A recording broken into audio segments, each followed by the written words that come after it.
नमस्कार दर्शक बंधु मु स्मृति स्वागत करुछि मो चैनल क्रिएटिव लाइफ को। दर्शक बंधु आज कहानी नाम हेउछि गर्व कले सर्वनाश। तो चलंतु आरंभ करिवा। गोटे जंगल पाखरे गाँटीए सेठाकार लोक माने चाष उपर निर्भर करी चलती। से जगार सबु चाष भितर धान चाष सबुठारु प्रधान चाष। जो समय धान चाष हुए धान पाचिला बेलू गोटे दंता हाथी जंगल आसी से धान जमी धान केंडा खाइबा सह बहुत नष्टभ्रष्ट करे। एथिपाई चाषी माने हाथी को पानी देबाकू इच्छा कले मध्य हाथी को समस्ते डरती। तेबे दिने हाथी को हैरान करने को चाषी माने मिसी मोटा रस्सी रे फास तैयारी करी जमी भितर लुचई बसई दे आसिले। राति रे हाथी जमी धान केंडा खाइबा को आसिला से फासरे तार गोड़ जाक बांधी हो गला। हेले से जेते टाणी हेउथाए तार गोड़ बेसी अधिक बांधी हो जाउथाए। कौन करिबो से किछि बाट न पाई कुहाट मारी चलीला। गाँ लोके जानीगले जे हाथीटा फासरे बांधी हो जाइछि। तथापि राति ता पाखक जीवाई कहीं साहस कले नहीं। समस्ते ठीक कले जे सकाळ हेले एकाठी हो घटना जगह को जीवे एवं ताकू चेन रे बांधी उपास रे रखिबे। तापरे समस्ते निश्चित रे सोई गले। हाथी बहुत कष्ट पाउथिबारु कुहाट मारी चली थाए।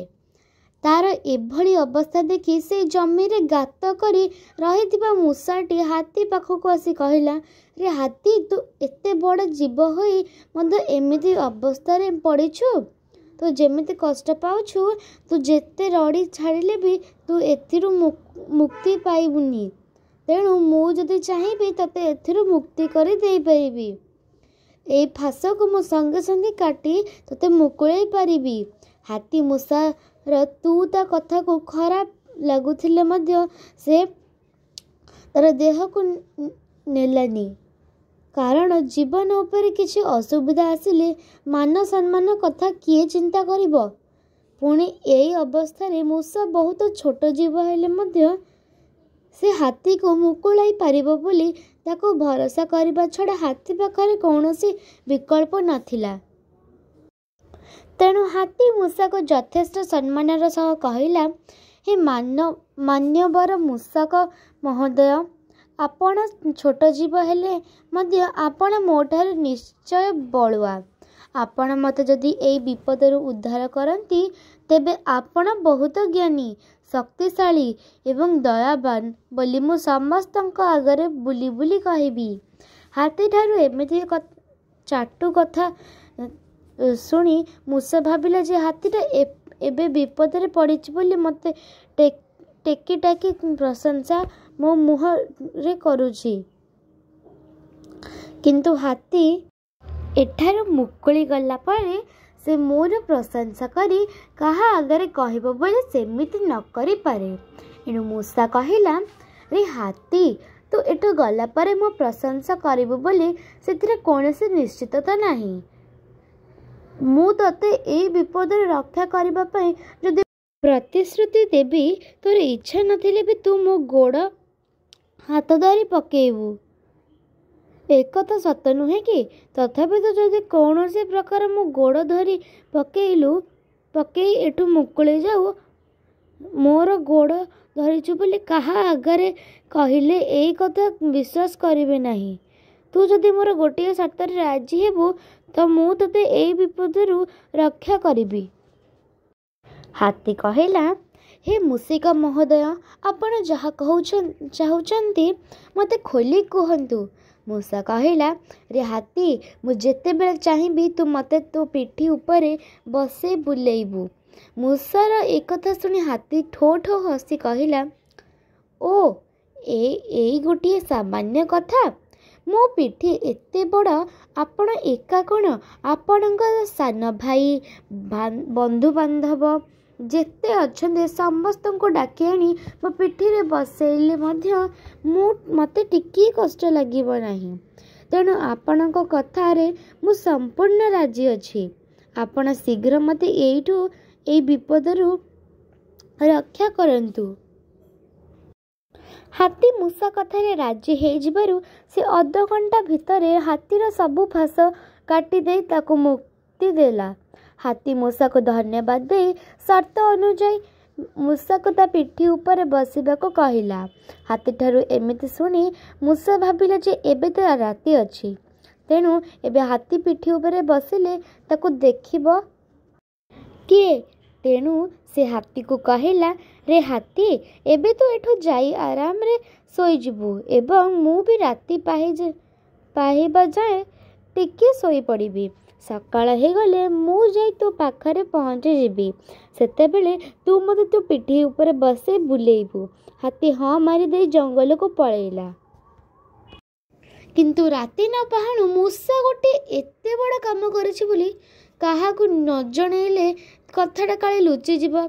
ସେଥିପାଇଁ ସେ ପାଖ ବୁଦାରେ ରହୁଥିବା ବିଲୁଆକୁ ଡାକି କହିଲା, ହେ ବିଲୁଆ, ତୁ ମୋ ଘର ପାଖରେ ରହି ମୋତେ ସବୁବେଳେ ଧମକଉଛୁ ଯେ କେତେବେଳେ ମୋତେ ମାରି ଖାଇଦେବୁ। ତୁ ଏବେ ମୋତେ ସେମିତି ଆଉ ଧମକେଇ କଥା କହିବୁନି। କାହିଁକି ନା ଏବେ ତୋର ସାଇ ଭାଇ କ'ଣ ଏ ଜଙ୍ଗଲର ରାଜା ମନ୍ତ୍ରୀ ମଧ୍ୟ ମୋର କିଛି କରିପାରିବେନି। ଏଇ ଜଙ୍ଗଲରେ ଯେଉଁ ଦନ୍ତା ହାତୀ ଅଛି ଏବେ ଗୋଟିଏ ବଡ଼ ବିପଦରୁ ତାକୁ ରକ୍ଷା କରିଛି। ତାକୁ ସମସ୍ତେ ଡରନ୍ତି। ରାଜା ମନ୍ତ୍ରୀ ମଧ୍ୟ କେବେ ତା ପିଠି ଉପରେ ବସି ବୁଲି ନାହାନ୍ତି। କିନ୍ତୁ ମୁଁ ଏଣିକି ଯେତେବେଳେ ଚାହିଁବି ତା ପିଠି ଉପରେ ବସି ବୁଲି ପାରିବି। ତୁ ଯଦି ମୋତେ କେତେବେଳେ ମାରିଦେବାକୁ ଧମକ ଦେଉ, ମୁଁ ହାତୀ ଆଗରେ ଫେରାଦ ହେବି। ତୋର ରହିବା ବୁଦାକୁ ନଷ୍ଟ କରି ତୋତେ ତୋ ଶୁଣ୍ଡରେ ଉଠେଇ ତୋତେ ପିଟି ଦେବ ବା ଗୋଡ଼ରେ ଦଳି ତୋତେ ଛତୁ କରିଦେବ। ବିଲୁଆ ମୂଷାଠାରୁ ଏଭଳି କଥା ଶୁଣି ମନେ ମନେ ଡରୁଥିଲେ ମଧ୍ୟ ସେ ଭାବିଲା ଯେ ଏହି ସାମାନ୍ୟ ଜୀବ ପୁଣି ହାତୀକୁ ତା ଅକ୍ତିଆର ଭିତରେ ରଖିପାରିଛି।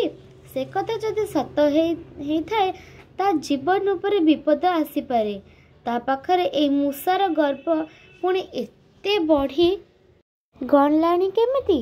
ତେଣୁ ତାର ନିଜ ରକ୍ଷଣ ପାଇଁ କିଛି ଗୋଟିଏ ଉପାୟ ନ କଲେ କଥା ଅସମ୍ଭାଳ ହେଇଯିବ।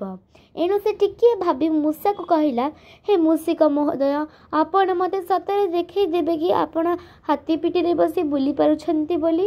ଏକଥା ଶୁଣି ସଗର୍ବରେ ମୂଷା ବିଲୁକୁ କହିଲା, ରେ ବିଲୁଆ, ତୁ କାଲି ସକାଳେ ମୋ ପଛେ ପଛେ ଯାଇ ଦେଖିବୁ ଯେ ମୁଁ କେମିତି ହାତୀକୁ ଆକଣ୍ଠେଇବାକୁ କହିବି ଏବଂ ତା ପିଠି ଉପରେ ବସି କେମିତି ମଜାରେ ବୁଲିବି। ବିଲୁଆ ହଉ ବୋଲି କହି ଦେଇ ତା ଗାତକୁ ପଳେଇଲା। ମୂଷା ପଳେଇବା ପରେ ବିଲୁଆ ଭଲରେ ଶୋଇପାରିଲା ନାହିଁ।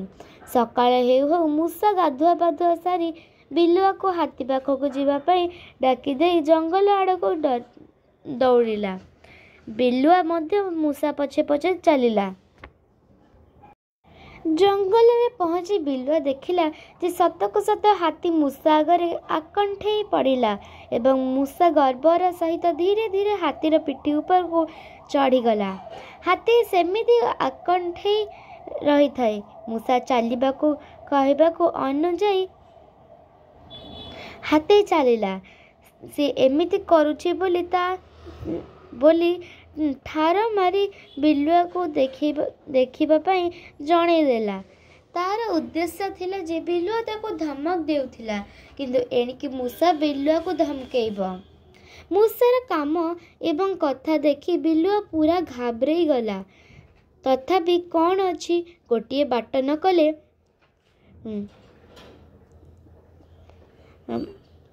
ମୂଷା ତା ପାଇଁ କାଳ ନେଇ ସେପାରି ବୋଲି ଭାବୁଛି।